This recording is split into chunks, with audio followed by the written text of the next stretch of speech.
A painting created by a woman who was seemingly possessed by the figure she was depicting. An artist whose misfortune seems to haunt his work, with ghostly apparitions following his art wherever it goes. And a painting so cursed it's said to bring madness and dark shadows into the homes of anyone who dares to keep it. These paintings are so cursed that no one can own them. The Rain Woman is one spooky painting. There's something about it that just makes me feel off.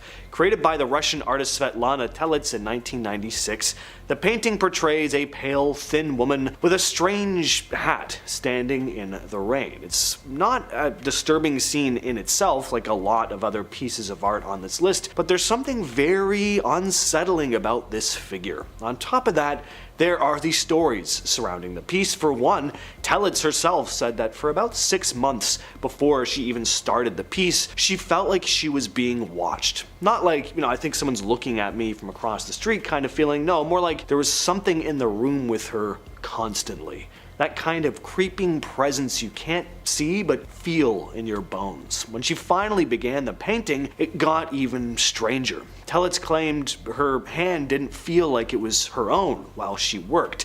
She described it like something else was guiding her brush, like she was just the tool and not the artist anymore. The painting has passed through several hands over the years, and nearly every person who's owned it reports some kind of emotional disturbance. Chronic insomnia, recurring nightmares, and a sense of despair so heavy it can actually drive people to return the painting. And some say they could feel her watching them at night, not just from the wall, but from places she shouldn't be, like the foot of their bed or just outside the doorway, staring through the small crack in the door leading to the shadowy hallway beyond it. It's said that the Rain Woman can leave the painting. Owners have reported seeing her walking around their homes in the middle of the night.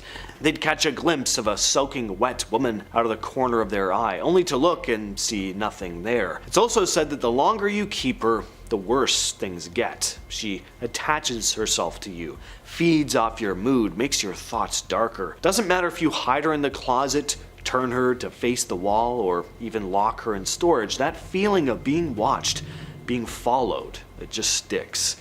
And that's why nobody wants this painting around for long.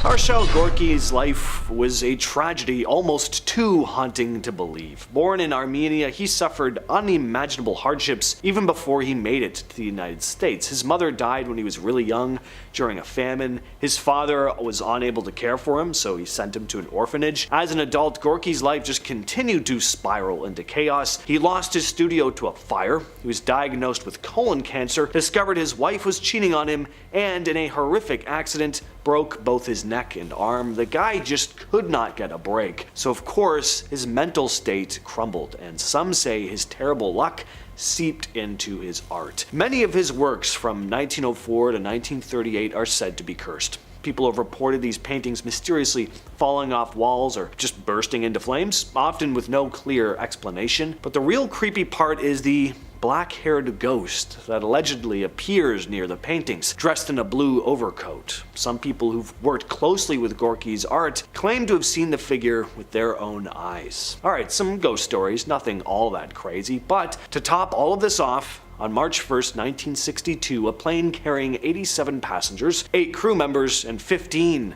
of Gorky's artworks crashed just after takeoff. It went down just 2 minutes after leaving the airport, killing everyone on board. The wreckage of the plane was found in a swamp, and along with it, the destroyed pieces of Gorky's art. Coincidence? Yeah, likely, but I gotta say, I'd probably be a little uncomfortable having one of these guys' pieces in my home. This painting, simply called The Anguished Man, is one of the creepiest and most infamous haunted artworks in the world. The story goes that it was painted by an artist who used his own red bodily fluid mixed into the paint. The artist, who's unknown, allegedly created the piece in a fit of madness, pouring his own agony into the work. Since then, the painting has been rumored to be a cursed piece. Its last known owner, Sean Robinson, from Cumbria, England, claims the thing is just no good. The painting was passed down to him from his grandmother, who told him the creepy story about the artist who supposedly took his own life shortly after completing the piece. Well, shortly after Robinson brought the thing home, strange things started happening. He'd hear haunting noises like disembodied laughter or crying. He'd have this heavy feeling of dread whenever he was close to the thing, and at one point, he even spotted this shadowy figure lurking in his home one night. Eventually, he decided to just lock the thing away in the attic and hasn't taken it out since. Love Letters by Richard King may not look like anything out of the ordinary, but it has a very eerie story behind it. The painting, which hangs in the Driscoll Hotel in Austin, Texas, depicts a girl holding flowers and a letter. Oddly though, guests staying at the hotel have reported feeling uneasy when they're near it, often talking about this unsettling energy in the room where it's displayed. Some say they've seen the painting's eyes follow them as they walk by. Others claim they've felt cold spots or heard faint whispers coming from the painting itself. But why is this? Well, supposedly this piece is haunted by the alleged spirit of a little girl who died in the hotel a long time ago. It's said that the girl's ghost is drawn to the painting, causing strange disturbances around it. It's not uncommon for staff to find the painting's frame slightly tilted, or noticing the girl's expression is briefly changed, as if there's some sort of entity trapped in the canvas. Mi Novia is not just a portrait. Its backstory is full of tragedy and despair. Created by the Filipino artist Juan Luna in the late 19th century, this piece is believed to depict Luna's wife, Paz Pardo de Tavera, but the story behind this piece is anything but romantic. Luna, in a fit of jealousy, tragically killed his wife in 1892, believing she was having an affair. But he didn't just claim Paz's life, her mother also died and her brother was severely wounded. The painting is said to be haunted by the spirit of his wife, vengeful and angry for the way her life ended. In 1987, the portrait was displayed at an exhibition at the Metropolitan Museum of Manila. During the opening night, something strange happened. The light bulb above Mi Novia exploded, plunging the painting into total darkness, while the other pieces remained brightly lit. And those who have owned the portrait claim to have experienced some odd things. While one owner went bankrupt, while another suffered multiple miscarriages. We all know Edvard Munch for his famous painting The Scream, but there's another of his work that's far more unsettling. The Dead Mother was painted in 1899, and it's lesser known, but just as spine-chilling, if not more. The piece shows a young child standing next to the cold, lifeless body of her mother. It's raw, tragic, deeply unsettling. Now, the subject matter here definitely makes some of the stories surrounding the piece easy to understand. A lot of people will say the painting gives off this overwhelming air of unease and a deep sense of sadness. The most disturbing part, though, is the ghostly aura surrounding it. The painting is said to be cursed, with multiple stories of misfortune following its owners. The most chilling account comes from the time the painting was displayed in an art gallery, where it supposedly caused visitors to experience extreme nausea and a feeling of overwhelming dread. Some were even said to have fainted. This 19th century painting by British artist Edwin Landseer has an incredibly dark and ominous history. The painting shows the aftermath of the Franklin expedition, a real-life incident where a group of British explorers were lost in the Arctic, dying of starvation and exposure. Landseer's portrayal of the doomed men, with polar bears picking over their remains, is grim enough on its own, but there's another story associated with the painting aside from the historical event it's depicting. According to one legend, when it was displayed at the Royal Holloway University in London, students who took exams in the room where it was hung reported strange stuff going on. The light above the painting would often flicker and die, even while all the other lights in the room stayed on. Another rumor around campus was that if you were unlucky enough to sit in front of this painting during an exam, you'd surely fail it. But the most shocking claim came from a student who allegedly jumped to their death after taking an exam near the painting, leaving a note that read, "The polar bear made me do it." Zdzisław Bielinski was a Polish artist known for his hauntingly surreal and grotesque paintings. His works often feature nightmarish scenes, twisted landscapes, and grotesque figures that seem to come from the darkest depths of your worst dreams. He's gotta be one of my favorite painters. His work is just incredible. His untitled pieces are especially unsettling though, and people who've encountered his paintings up close have experienced this profound sense of unease, like the artwork seeps into their bodies somehow. Some of his pieces are known for affecting people's mental state, with accounts of people falling ill or experiencing violent nightmares after coming into close contact with them. And given that Basinski went out tragically, a violent death at the hands of an intruder, well, that just adds to the dark aura surrounding his art. Some believe his paintings carry this lingering curse, drawing bad energy to anyone who owns them. The portrait of Bernardo de Galvez hanging in the Galvez Hotel in Galveston, Texas, is not just a historical piece, it's a cursed one, at least some say. Galvez was a Spanish military leader who helped the American colonies during the Revolutionary War. His portrait hangs prominently in the hotel, and many guests will claim that if you look at it for too long, it has a strange effect on you. People say the eyes in the painting seem to follow them around the room, and some have claimed to see strange floating orbs around it. There's also a story about a guest who took a photo of the painting only to have their camera malfunction and captured nothing but a blur where the portrait had been. Apparently, that happens a lot, actually. If you don't ask Galvez's permission to take a picture of his portrait, it's said that your picture will come out blurry and distorted. The painting has such an eerie reputation that even the hotel staff are hesitant to go near it after dark. And this last one is true nightmare fuel, even without context. I mean, just look at this ugly looking piece. This garbage painting is called Pogo the Clown and was created by John Wayne Gacy, the notorious serial killer who performed as a clown at birthday parties. Need I say more?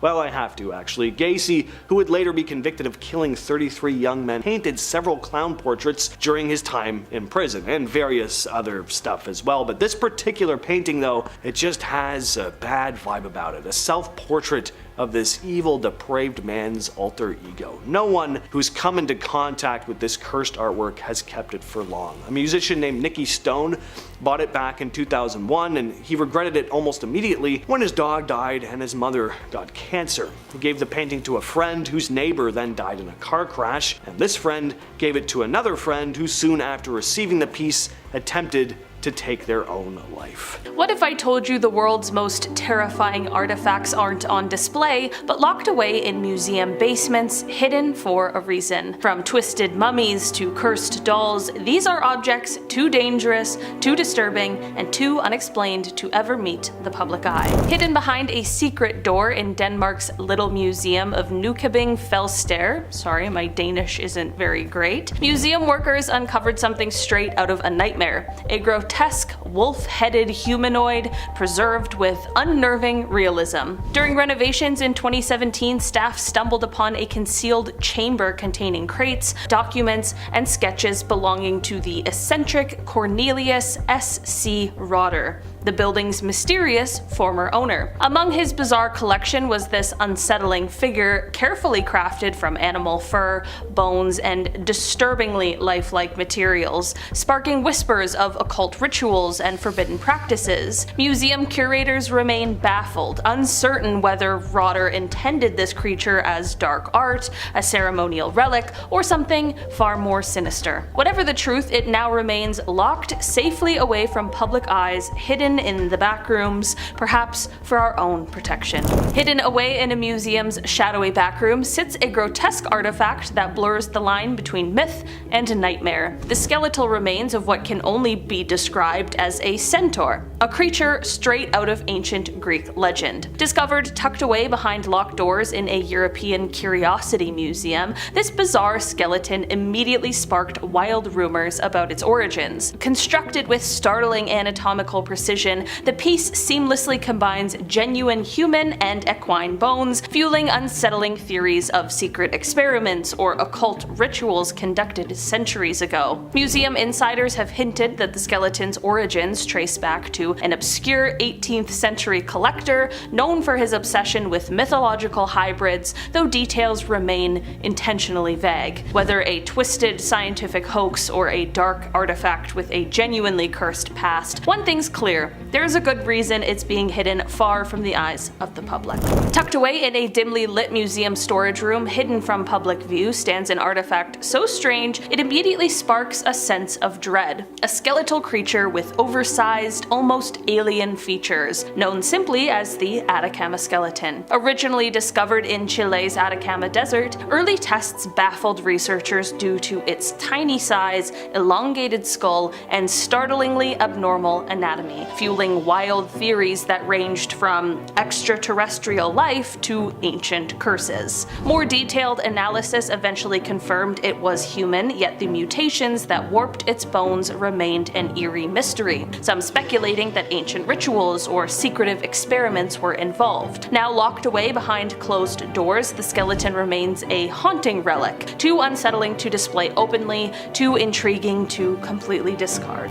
Hidden deep within a museum's forbidden archives lies an artifact straight from your darkest childhood fears, a tiny, grotesque mummy known ominously as the Pixie specimen. Recovered by a private collector known as Alex CF, this bizarre creature has sparked unsettling debates about its origins. With its shrunken, shriveled body, disturbingly lifelike features, and remnants of fiery red hair, it appears horrifyingly genuine. Some speculate it was crafted as a macabre Victorian curiosity, while others believe it to be physical evidence of mythological beings like fairies or pixies secretly studied by occult societies. Locked away and rarely mentioned publicly, the Pixie specimen remains shrouded in secrecy, its unsettling presence haunting museum curators brave enough to enter the back room alone. Hidden in a dark museum storeroom lies an artifact so terrifying it feels plucked straight from sailor legends, known as the Fiji mermaid. Originally displayed in sideshows during the 19th century, this particular specimen is among the most unnerving ever discovered. Combining the dried upper torso of a monkey with the scaly body of a fish, its grotesque, glassy-eyed stare has sparked rumors of dark rituals, curses, and sightings of real aquatic humanoids. Sailors once believed owning a Fiji mermaid brought storms, shipwrecks, and madness, making museums hesitant to place them openly on display. Locked away, carefully hidden from public view, this creature now sits silently, fueling chilling whispers about what else the seas and secret museum storerooms might be hiding. Locked away in a museum's hidden chambers lies a chilling reminder of humanity's ancient past, the shockingly preserved body of the Tulland Man. Discovered buried deep in a Danish peat bog, this 2,400-year-old Iron Age sacrifice victim looks disturbingly fresh, as if frozen in eternal sleep. Thanks to the bog's unique chemistry, scientists were not only able to determine exactly what his final meal was, but they could even lift his fingerprints after thousands of years. The rope still tightened around his neck suggests a grim, ritualistic end, fueling unsettling stories about ancient curses or vengeful spirits connected to his death. Museums carefully restrict access to him, afraid not just of damaging this priceless artifact, but perhaps wary of something darker lingering around the Tulland Man's eternal resting place. Buried deep inside the vault of an undisclosed museum lies a chilling artifact you'd hope never to encounter, a bizarre, two-headed, bat-like creature preserved with disturbingly lifelike realism. Known simply as the dual-headed bat, this twisted specimen was first rumored to be discovered hidden within an old Victorian mansion, stashed away inside a locked chest marked with strange, illegible symbols. Its grotesque appearance, featuring sharp teeth, elongated limbs, and unsettlingly expressive faces, immediately sparked rumors of occult practices and dark alchemical experiments from the past. Curators remain tight-lipped about its true origins, perhaps fearing that its mysterious presence brings with it sinister energies best left undisturbed. Hidden in the deepest archives of a museum's forbidden collection rests an object so chilling, many believe it holds a genuine demonic presence: the horned demon mummy. Sealed carefully in a velvet-lined wooden box, this tiny skeletal figure with sharp horns, pointed ears, and grotesque fur-covered legs immediately conjures images of dark rituals and forbidden occult ceremonies. Rumored to have originated from an 18th century occultist who claimed to have summoned creatures from the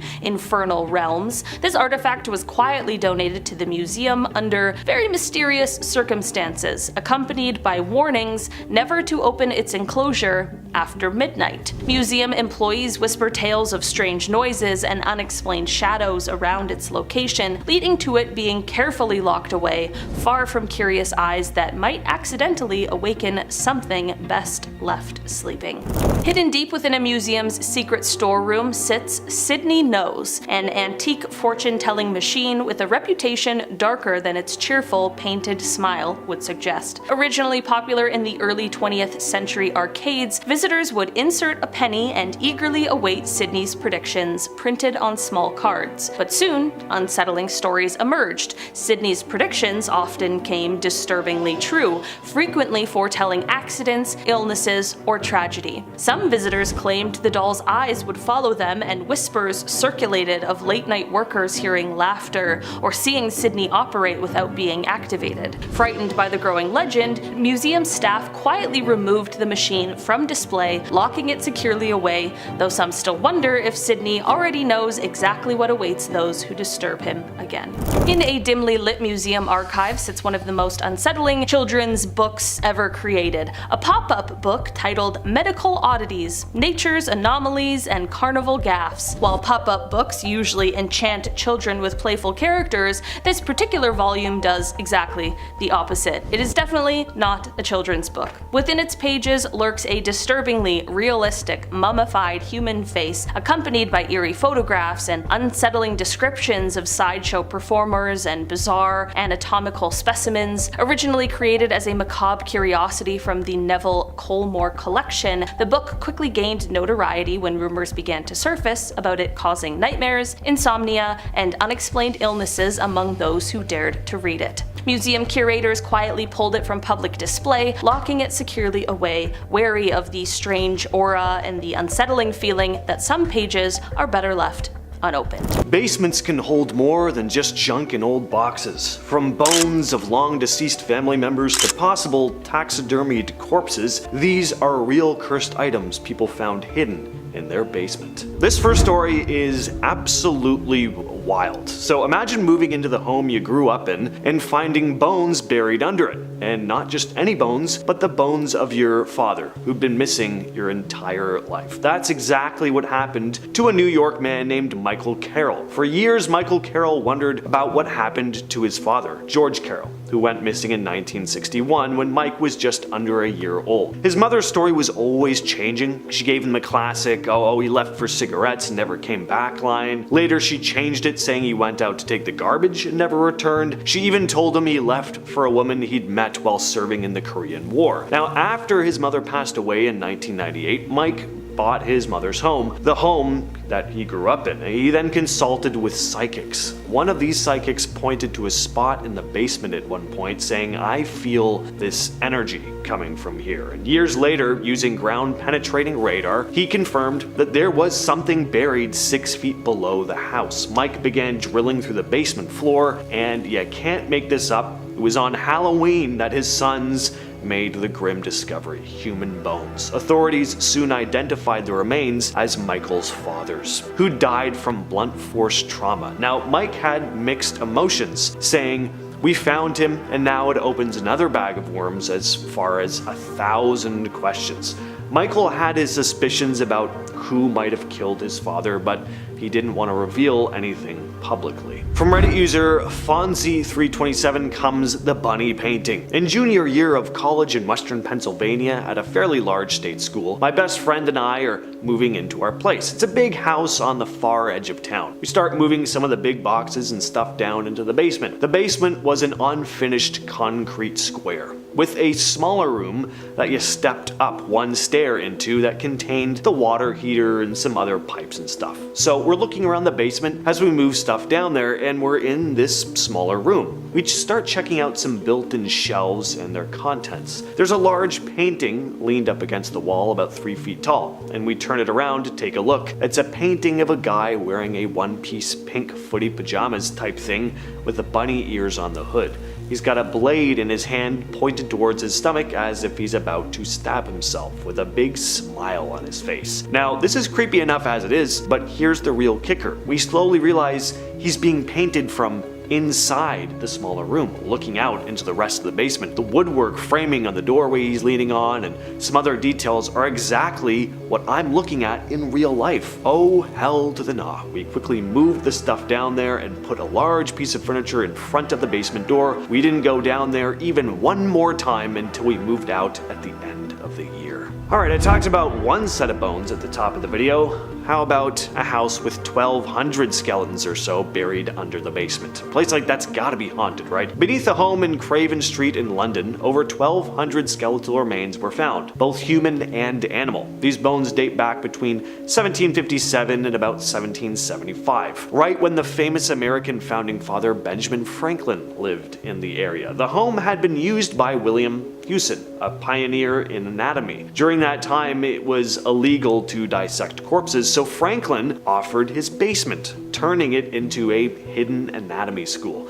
This allowed Hewson and his students to study anatomy in secret. Pretty cool little piece of history there, but would you stay in this house if you found out there'd been thousands of bodies dissected in your basement? A now deleted Reddit user posted a story about their disturbing visit to a hoarder's basement while working for a junk hauling company. And yeah, they had a lot of junk to haul here, and not the typical kind. I got called out on a job to clean out a hoarder's house. The basement looked like it was an insane asylum that a serial killer moved into. Animal skins hanging from the ceiling, old-style sewing machines, newspapers covering up windows, and clippings of certain people, glass jars filled with something, stacks of wet mattresses, old-style bed frames, a few rats, mold. Yeah, I assumed there'd be mold when I was reading that list. Where do you even start with a place like that? I mean, animal skins hanging from the ceiling. Is there really saving that basement, or you just burn the whole place to the ground? Okay, prepare to see what's gonna haunt all your dreams tonight, and probably for like weeks after this. Take a look. This image appeared on Reddit with the caption heading, "Creepy doll someone found in their basement." And yes, I thought the exact same thing you're probably thinking right now. This does not look like a doll. I went through the comments, and it seems like the image was originally shared on a Facebook group by a woman who simply said, "Doll I found in the basement." People started asking what the hell the thing was, if she actually found it in her basement, or if she'd found the image somewhere on the internet. She deleted the post without having answered anyone's questions, and now we're just left with this ghastly image with all the lingering questions. Some people think she pulled the image off the dark web, and that's certainly possible. I have no idea though. I just know that I do not like it. Oh, and I'll go on to say that the top comment on the Reddit post of this doll picture is from someone I really hope was trolling, but you just never know with the internet. They commented about how wonderful the skin looks and went on to share some knowledge about taxidermying people. This led to other commenters becoming a little suspicious of the person, and one just outright asked if they were a serial killer, to which they never got a straight answer. Again, hope they're just trolling, never know. Imagine if you're spending the day helping a friend move some furniture into their house when you hear the floor start to crack. Then before you know it, the floor falls out from under you and you're plummeting down below. That's what happened to 67-year-old Christopher Town, who fell nearly 30 feet down a hidden well while helping his friend move furniture into a house in Guilford, Connecticut. The flooring gave way beneath him, sending him splashing into the cold water below. How horrifying is that? Town said he heard a crack and looked down to see the floor giving way underneath him, and then he was just falling. The well had been covered up during renovations done to the house built in 1843. The Guilford police explained that the well was once outside the home, but after an addition was made in 1981, it was concealed under nothing but wood flooring, which is insane. When firefighters arrived, Town was unable to touch the bottom of the well. He was just clinging to the stone walls, trying not to drown, and with temperatures dropping, he was becoming increasingly hypothermic. But rescuers were able to pull him out, and luckily he only suffered some minor injuries. He probably wasn't going to be helping anyone move after that though. In 2015, an elderly man named Klaus Dieter F. was found to have been hiding an army tank in his basement. And I know, whatever, like who doesn't have a 40-ton army tank sitting in their basement just in case of emergency, right? But this wasn't just any old tank. It was a German World War II Panther tank. Along with that, he had a stockpile of ammunition, firearms, and an 88mm anti-aircraft cannon. German authorities had raided his home, and he received a hefty fine and a 14 months prison sentence. Apparently this guy didn't just leave the tank sitting there either. He'd occasionally drive it, and even used it to plow snow. To be fair though, if you had an army tank and a big enough property where you could drive it around, wouldn't you? I guess you'd have to have a pretty large property, though, if you got a freaking army tank and a cannon sitting in your cellar. In 2010, a family in Telford, Shropshire were having a few drinks and celebrating Good Friday when they decided to peek under a metal grid in their Victorian home. Pat and Diane Farla had been wondering what was under the grid for a few years, and they finally figured, why not? Let's just check it out. So their son Gareth and his uncle Matthew removed the grid and crawled into it. What they found was a nearly 200-year-old chapel sitting right under their house. Matthew told reporters, "The first thing we came across in the middle of the basement was an old open chest, and in it were old newspapers and bottles dating back to the 1930s. There were also hooks hanging from the ceiling which could have been used to hang meat. Hopefully, at one end of the cellar was a sort of mesh or cloth which was damp. There were also some sort of brick seats around the walls which looked like something you might find in a church." Now, this was a pretty amazing discovery. Not at all what they had been expecting to find, but they were also a little spooked and even wondered if they'd accidentally released some sort of spirit into their home. Gareth went on to say, "After we discovered the basement, we went back upstairs and were taking some pictures. We took a picture of Matthew's pregnant girlfriend Karen. When the pictures came out, there was something white on the photo right by her belly. My mother thinks it's an orb, as the rest of the picture is clear apart from her belly, and my Nan Peggy is quite superstitious and she thinks it could be something there. It could just be a coincidence, but it seems quite strange." People with shark phobias often stay out of the water. I mean, whether it's the ocean, which makes sense, or lakes and pools, which is irrational, but hey, at least it's still water. One place people who are deathly afraid of sharks feel safe, though, is on land. And at home, I mean, you'd never even fathom finding a shark, right? But in 2017, police found something they were never expecting to find in the basement of Joshua Seguin, a pool filled with sharks, the majority of which were alive. There were 7 live sandbar sharks, 2 dead leopard sharks, and a dead hammerhead. He'd been intending to sell them. All of this was discovered after he was arrested in Georgia for driving without a license. Police found a bunch of baby sharks in a tank in the bed of his truck. Joshua admitted that he was transporting them back to New York, where he was going to sell them under his business name Aquatic Apex Life. And he also revealed right away that he had more sharks in his basement, so at least he was honest. When a new homeowner decided to explore the basement of his recently purchased house, he came across a pile of heavy bricks on the floor. Curious as to what they were doing there, he decided to move them out of the way, only to find that they were weighing down a trap door. He slowly opened it and discovered that there was an 8-foot deep by 4-foot wide cement well filled with murky water. Instead of digging deeper into the mystery, the guy snapped a few photos of it. A doll that changed into a horrifying ghoulish nightmare, almost as if it actually aged. A teddy bear that sent a man to the hospital, a lifelike mannequin that may be more than just an eerily realistic sculpture. These are cursed dolls that even Ed and Lorraine Warren would have been terrified of. This first story was making its rounds on the internet for a while, the doll that aged. So it all started with a regular baby girl doll that a young girl played with every day, but as time passed and the girl grew up, she played with the doll less and less, until eventually it was tucked away in the attic and forgotten about for over a decade. Sounds like the beginning of like Toy Story, but this is kind of like the horror version. So fast forward to when the parents decide to clear out the attic, they're looking for the old doll, but when they finally find it, they're completely shocked and horrified to find that the doll, which had been left untouched for years, now looked like this. Just kind of different from how they remembered it. I mean, in what world would anyone ever purchase something as horrific looking as that for their young daughter? Unless, you know, you're me, because that's a reaction I would just love to see on Christmas morning. The once sweet baby doll now had this ghoulish, shriveled appearance. I mean, it looks worse than the Crypt Keeper. Horrified, the parents quickly got rid of the doll. They didn't burn it in a fire like you'd probably expect though. Instead, they took the time to actually sell this monstrosity. And managed to. Next we have mourning dolls, and that's not like early mourning, I mean the death kind of mourning. Mourning dolls were a thing in the Victorian era, and back in those days life was incredibly tough, especially with the rampant diseases that led to high mortality rates, a lot of the time in younger people. To cope with the loss of young loved ones, some families created these unique dolls known as Victorian mourning dolls. These were actually made for the parents, keepsakes designed to honor and remember their deceased daughters or sons. They were usually made from materials like wax or porcelain and dressed in black clothing to symbolize mourning and death. And even more depressing, they were handcrafted to look just like the youngsters who just croaked, with great attention to detail, and they'd usually put them on display where they used to play. Good lord. I get the idea of creating this tangible thing that's meant to keep their spirit alive, I guess, but man, that is morbid.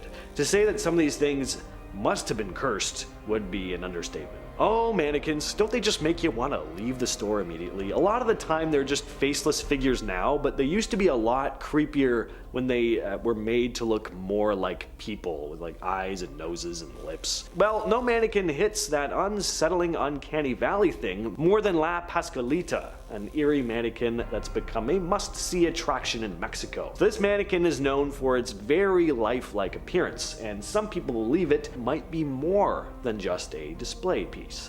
The story goes that La Pascualita was modeled after the daughter of the bridal shop's original owner. She tragically died on her wedding day after being bitten by a poisonous insect. Heartbroken, the mother commissioned the mannequin in her likeness as a way to remember her. But there's always been this rumor or urban legend that La Pascualita isn't a mannequin at all, but a preserved corpse. Some claim they've seen her move or even heard her whisper. Plus, the thing is just so eerily lifelike, especially for a mannequin. I mean, just look at that hand. Ugh. This story went viral when a TikToker named Jessie V did a video on it, but the ordeal had actually been filmed for TV before that. So this is the story of Mr. Ted, a haunted teddy bear that sent a man to the hospital. Mr. Ted once belonged to a psychic medium named Debbie Davis who claimed that the bear had some unsettling vibes. According to her, Mr. Ted had been known to cause nausea in people and even make growling sounds. So, what do you do with a growling bear that makes you vomit? Well, you take it to a haunted castle, of course, because why not? Bolsover Castle is famous for being one of the most haunted castles in England. A team of 3 volunteers then agreed to spend the night in the castle with Mr. Ted just to see if there was any truth to the story. They set up their experiment with Mr. Ted sitting on a chair next to them as they tried to get some sleep. Paranormal expert Joe Lockwood was on hand, observing from a nearby room. Well, around 3 a.m., the team lost connection with a camera, and during this weird period, one of the producers working on the TV experiment suddenly fell ill and had to go to the hospital. After this, the bear was buried at a secret location about 30 miles from its owner's home in Manchester. Fingers crossed it doesn't crawl out of its grave to growl and upset any other innocent stomachs ever again. Okiku is a haunted doll from Japan with a really tragic backstory.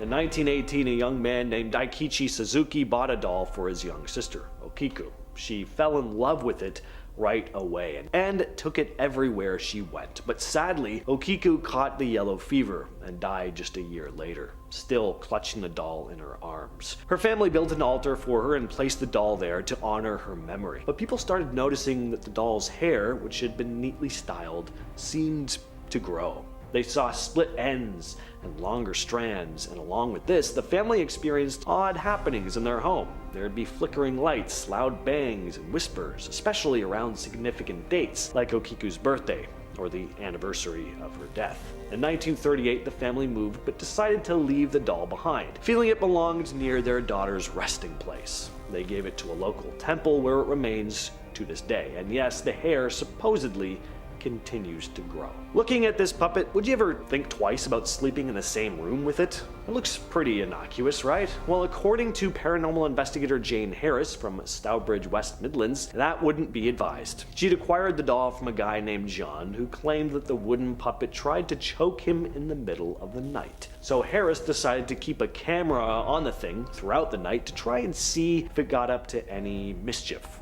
Well, one night, it did. On camera, she captured the string with the cross attached, which operates the puppet, slowly moving upright on its own before falling back down in the case. Harris stated, "I've never had anything as exciting as this. I've caught pictures of mists, orbs, and shadows, but nothing as physical as this video evidence. The previous owner, John, had grown up with the puppet which belonged to his father. He said he never liked it either, that it always gave him the creeps, and that whenever friends came to visit, they'd never want to get near it. And then, of course, there's the choking incident. After John's father had died, he was clearing out his belongings, but ended up keeping the puppet which he left on the drawer by his bed. And that very night, the incident occurred.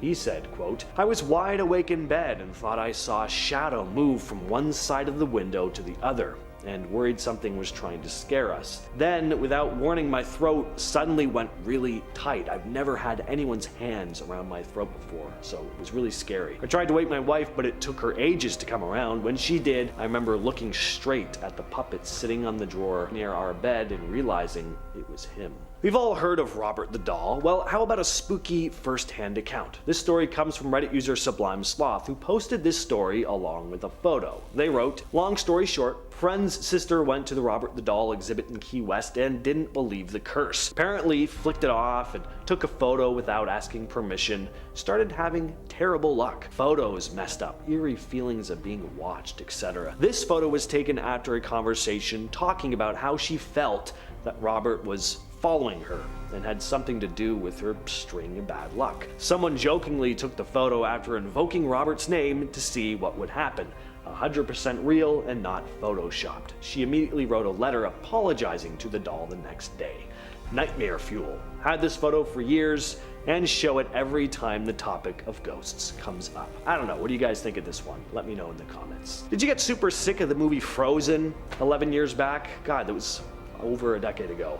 Well, at least you didn't have to go through what this next family did. In 2013, the Bedonia family in Houston brought an Elsa doll from the movie Frozen for their young daughter. Now, at first, everything was normal. The doll sang and said cute phrases from the movie just like it was supposed to, but then things started getting weird. According to Emily Bedonia, the doll started doing stuff like switching between English and Spanish, and for the next 6 years, the doll never once needed new batteries. Not that it even needed batteries at all, because apparently it would even say things when it was supposed to be off. So naturally the family decided they'd had enough of Elsa and her weird antics, so they decided to let it go.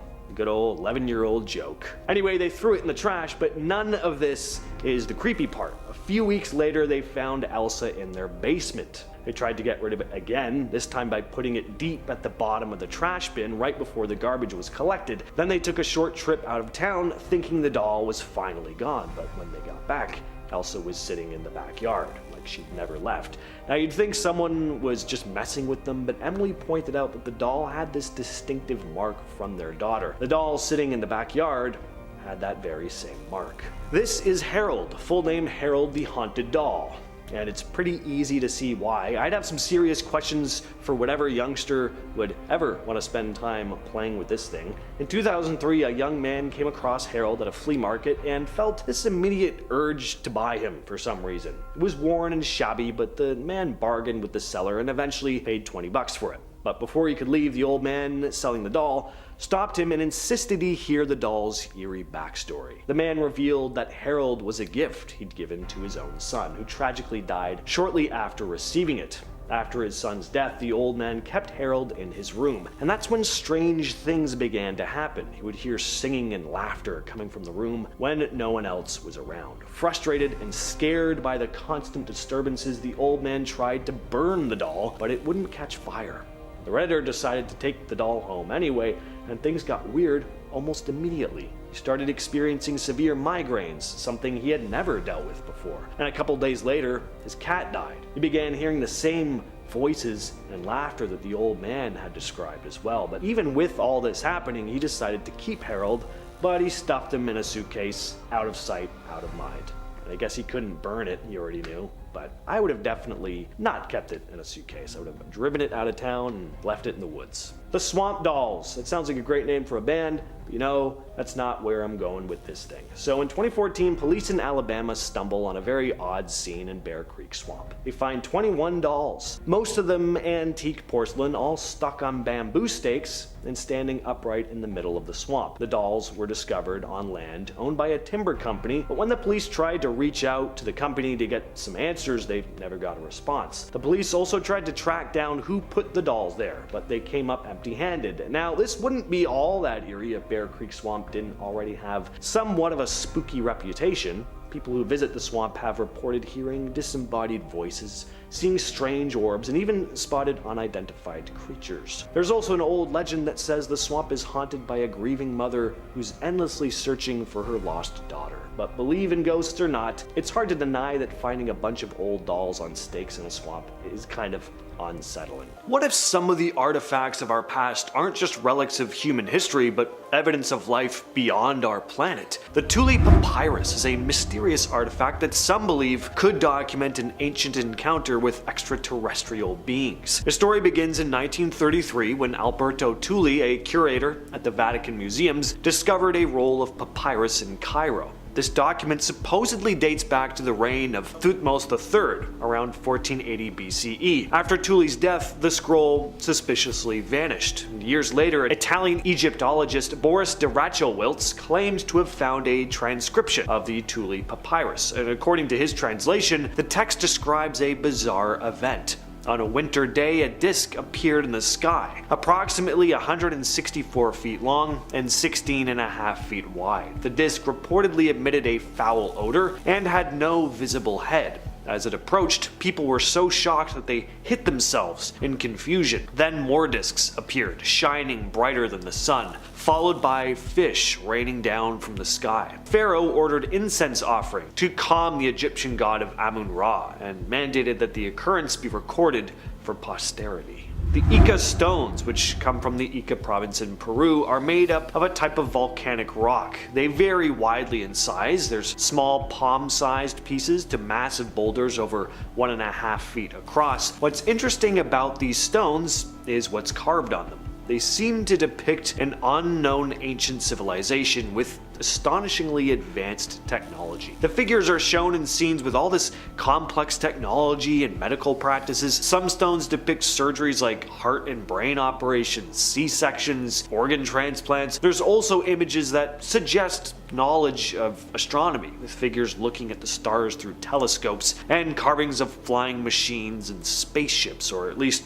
what looks a lot like them. So how could a civilization capable of such advanced technology have existed so long ago, and how is there no physical evidence of them outside of the images carved on these stones? No ruins, no artifacts, no remains have surfaced to support the existence of this society. So are these genuine relics of a long-lost civilization, or are they just hoaxes? The Drapa stones are a series of mysterious artifacts that some claim are around 12,000 years old. These granite discs are said to feature inscribed markings that tell the story of an extraterrestrial crash landing on Earth. According to the legend, in 1937 an archaeological expedition in the Bayanhar Mountains in China, led by researcher Chi Pu-te, discovered 716 of these discs, along with the remains of beings with thin bodies and large heads. The story goes that after years of study at the Academy of Prehistory in Beijing, Chinese archaeologists managed to translate the markings. They said that the discs were created by extraterrestrial beings following a crash. Their research was published in an academic journal by one of the archaeologists named Su Nui, but the findings were highly criticized, and Nui was met with so much ridicule that he eventually just left the country, starting a new life in Japan, where he died shortly after. The Drapa stones are said to measure about 1 foot in diameter and feature 2 grooves that form a double spiral around a central hole. The hieroglyph-like symbols are claimed to be visible only with a magnifying glass. Now, for a long time they were forgotten, but in 1966 the story of the stones resurfaced when a Soviet journalist with a name I cannot pronounce published an article claiming that the discs contained metals like cobalt and acted as electrical conductors, even producing a humming sound when placed on a special turntable.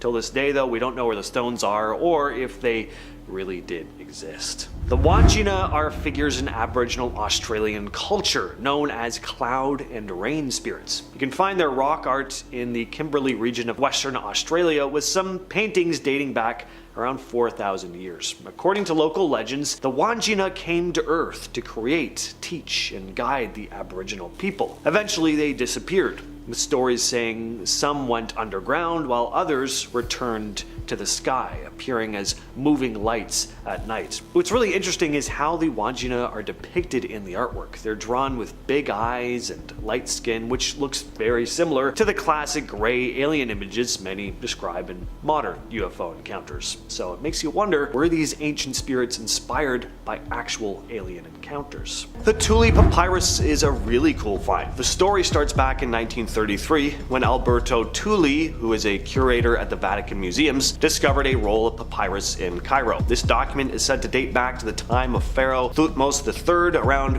1480 BCE. But here's where it gets really strange. After Thule passed away, this scroll just vanished without a trace, and years later an Italian Egyptologist named Boris de Rechewaltz claimed he'd found a transcription of the Thule papyrus, and according to his translation, the text tells an incredible story about a day when a large disc appeared in the sky. This disc was about 164 feet long and 16.5 feet wide and gave off a really awful smell. Then more discs kept appearing, shining brighter than the sun.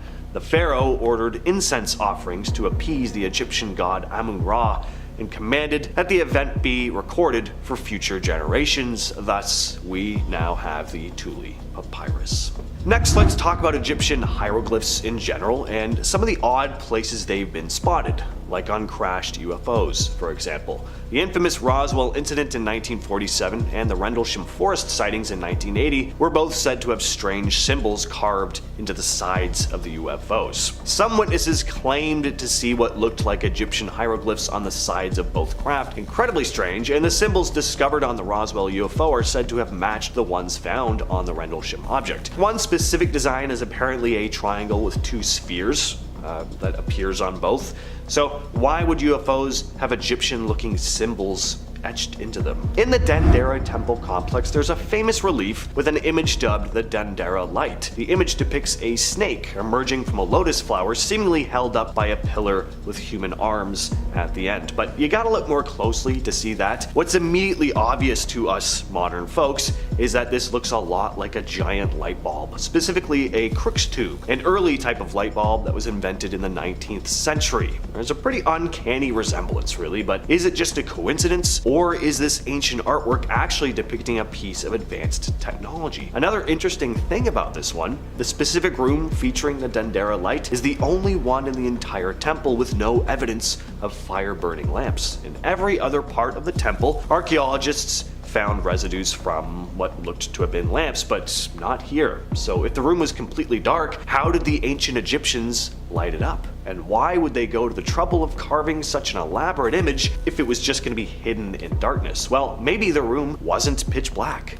Maybe they illuminated it with some other, more advanced method. The Saqqara bird is a cute little sculpture, but it's also led to some pretty interesting conversations. Discovered in an ancient Egyptian tomb near Saqqara, this wooden figure is around 2,200 years old. Now, at first glance, it looks like, a toy bird, but looking closer, and it also kind of looks like a model airplane. The wings look a lot more like a plane than a bird's wings. So it's got people wondering, did the ancient Egyptians have some knowledge of flight? Back in 1969, an Egyptian doctor named Khalil Messiah proposed a pretty cool idea. What if this bird was actually a model of an ancient flying machine? People have crafted replicas of the artifact to test how aerodynamic it is, and some of these models have been found to glide pretty well when thrown. If it's not an ancient depiction of a plane, that kid back in the day had a pretty cool toy.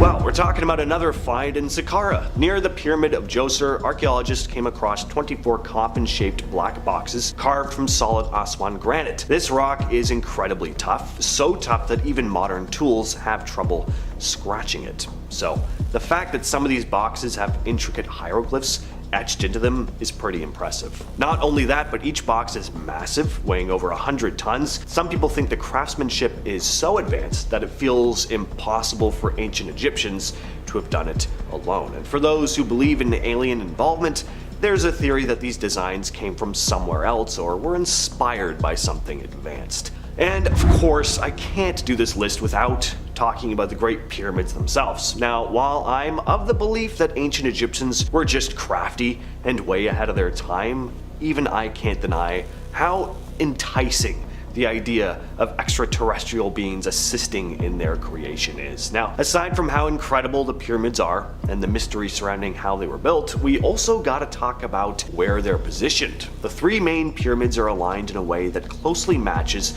the stars in Orion's belt. The Egyptians definitely had a sophisticated understanding of astronomy. Even more fascinating is the fact that the sizes of the pyramids seem to correspond to the brightness of the stars. Two of the pyramids are nearly identical in height, while the third is about half as tall. In the night sky, two of the stars in Orion's belt shine brightly, with the third star being dimmer, mirroring the layout of the pyramids. The pyramids are also positioned in a nearly straight line with the North Magnetic Pole, so it's very impressive that an ancient civilization had such an advanced knowledge of science, geometry, and astronomy. They had to have had skills and understanding similar to what we have today to design and construct the pyramids with such perfect alignment. And again, the size of the pyramids themselves is also just remarkable. So what do you all think? Did they have some help from extraterrestrial visitors, or were the ancient Egyptians just that ahead of their time? There's something very mysterious about this pillar in India, known as the Iron Pillar of Delhi. It seems impervious to rust, even after 1,600 years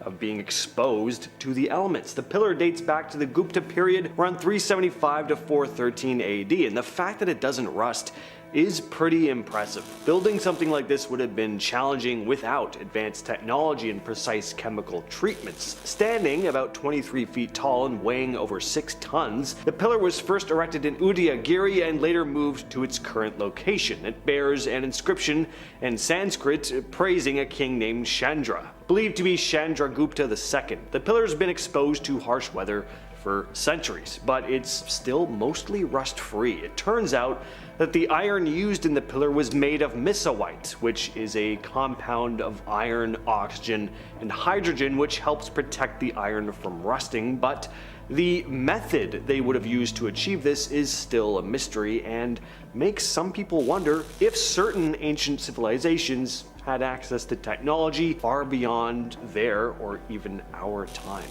If you were to Google when the first battery was invented, you would be told that it was invented in 1800 by Alessandro Volta and John Stringfellow. Great name, by the way. But that would be wrong, because in 1938, archaeologists discovered the first true battery, which was actually created around 2,000 years ago. The batteries, made with clay jars and iron rods capable of producing more than a volt of electricity, were found just outside of Baghdad, Iraq. 3 were discovered, and since their discovery, nothing of the like has ever been found again. The exact origin of the batteries remains unclear, but what is clear is that the society that made them was either incredibly advanced or had help from someone from the future, perhaps even Volta and Stringfellow. And if that's the case, the answer Google gives you would be in fact correct. It's possible. Anything's possible. The Saqqara bird is a small wooden artifact that was found in an ancient Egyptian tomb near Saqqara. It's about 2,200 years old, and at first glance, it's a bird. But when you look a little closer, you might notice that it looks a lot like a model airplane. Unlike other bird statues from ancient Egypt, this one doesn't have legs, and its wings are shaped differently. It's a pretty unique design that just adds another layer of mystery to the history of ancient Egypt, which is already full of mysteries.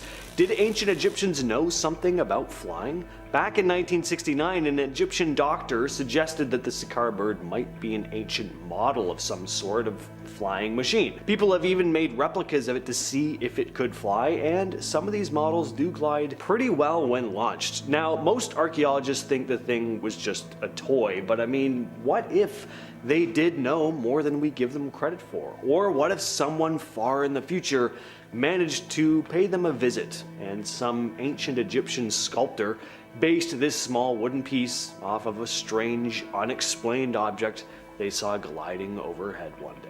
If Antarctica was discovered in January of 1820, then tell me, why did it show up on a map created in 1513? The Piri Reis map, to be exact, created by Turkish admiral and cartographer Piri Reis. While the map doesn't outright say the word Antarctica, many people believe the landmass located at the bottom right corner to be representative of the continent, about 34 million years ago before it became covered in ice. This was confirmed by Captain Lorenzo W. Burroughs of the US Air Force, who said that the landmass in the Piri Reis map accurately depicted the coast of Antarctica that is now currently hidden under ice. This is strange for a few reasons. 1. How did Piri Reis know about Antarctica? And 2. If Antarctica froze 34 million years ago and the map was made in 1513, how did Piri Reis know about its formerly subtropical climate without the use of modern day technology? Is this guy a time traveler, and if so, did he travel backwards or forwards to learn this information? The London hammer is one of the most famous out-of-place artifacts. It was found in 1936 in London, Texas, by a couple named Max and Emma Hahn while they were out exploring. They found the hammer embedded in a rock formation that was estimated to be around 100 million years old. The hammer itself looks surprisingly modern though. It has a wooden handle and a metal head, which, when examined, seems to be made of iron and steel, materials that weren't supposed to be around during the time the rock was formed. The rock surrounding the hammer was found to be from the Cretaceous period, a time when dinosaurs roamed the earth, long before humans or even advanced tools like this hammer were believed to have existed. There are some pretty wacky but fun ideas about the hammer, one being that it could be a remnant from a future civilization that somehow ended up in the past and accidentally left the tool behind. Now we head back to Egypt with the discovery of an ancient Roman city in Luxor. The news about this incredible find was announced back in January of 2023. Egyptian archaeologists found a very well-preserved Roman city in Luxor, dating back to the 2nd and 3rd centuries CE. It's now been described as the oldest and most important city found on the eastern bank of Luxor by Mustafa Waziri, head of Egypt's Supreme Council of Antiquities. The archaeological team unearthed a whole whackload of these ancient structures, including residential buildings, offering insights into how people lived during that time. There were also the discovery of 2 pigeon towers used for housing carrier birds, meaning the city was very likely involved in communication networks at the time. There were also metal workshops found in the city that contained whole collections of artifacts of their own, pots, tools, and a collection of bronze and copper Roman coins. Next up, we have the 4,500-year-old tomb. This is another recent 2024 archaeological discovery. I really tried to fill this list up with new stuff. So this discovery was made about 20 miles south of Cairo. Egyptian and Japanese archaeologists stumbled on an ancient Egyptian tomb carved into rock over 4,000 years ago. I always say stumbled on, like these archaeologists are just kind of walking around and they're like, oh, it's an ancient tomb. Obviously, there's more that goes into it than that. It's just the easiest way for my brain to wrap my head around it. They stumbled on it. So anyway, the tomb was carved into rock over 4,000 years ago, dated back between 2649 and 2150 BC. The tomb contained a whole bunch of graves and artifacts from different historical periods. During their excavation, the team unearthed a bunch of treasures. There were human remains buried alongside a vividly colored mask, a burial site from the 2nd dynasty, and an incredibly well-preserved alabaster vessel from the 18th dynasty. In the tomb, there were also 2 terracotta statues depicting the ancient Egyptian goddess Isis and Harpocrates, along with a stela with a man's name encrypted on it, a man named Heroides. I think that's how you pronounce it. You've all heard of the Moai statues on Easter Island before, I know, but just last year, archaeologists found a new one. This new statue adds to the nearly 1,000 that have already been found on the island. This latest statue was uncovered in a dry lake bed, the only one to be found in that location. So far, anyway. The discovery was made by the organization that oversees the island's national park. Terry Hunt, a professor of archaeology at the University of Arizona, was incredibly excited about the find and described how important it is that these statues be retrieved, helping to preserve the history of the Rapa Nui people. So with how much attention and research has gone into the Easter Island statues, why was it that this one was just discovered now? Well, they're saying it's probably because of changes in the area's climate. resulting in the drying out of the lake that was surrounding the sculpture, and they're thinking it probably won't be the last one to turn up. Next, we have another exciting discovery. News about this came out just recently as well. A ton of cool artifacts were found in Brazil. And this one's pretty cool because this stuff was discovered completely by accident. This really was like stumbling on it. So there was a routine construction project going on at an apartment complex, but then construction workers came across a pretty alarming find, human bones, and then more and more stuff started turning up. There were also pottery shards, so these bones weren't recent. Turns out all this stuff belonged to an ancient civilization dating back as far as 9,000 years ago. During excavations, they found thousands of artifacts, and not only that, but these artifacts could possibly reshape the understanding of human settlement in Brazil. The site, known as Rosanne's Farm, was full of stone tools, ceramic fragments,